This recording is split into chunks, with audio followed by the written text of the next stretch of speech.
Alors moi, je leur enseigne à totalement maîtriser l'IA et à Ah, savoir totalement s'en passer.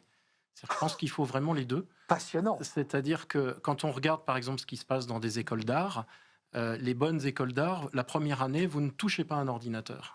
C'est gomme, crayon, stylo.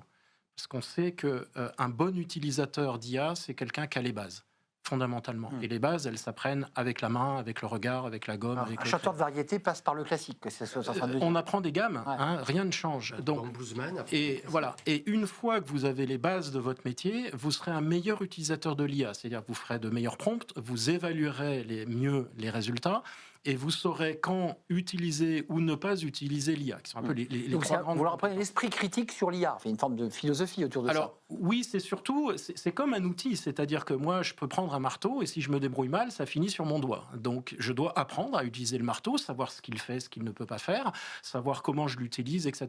C'est donc un outil, alors très sophistiqué, mais ça reste un outil. Et si on n'a pas les bases, on va être un mauvais utilisateur de l'outil. Donc en design, par exemple, on sait que les meilleurs utilisateurs de l'IA sont ceux qui ont les meilleures bases, Hmm. encore une fois. Ça, Et c'est ça sûr. sera pareil en musique, en comptabilité, etc.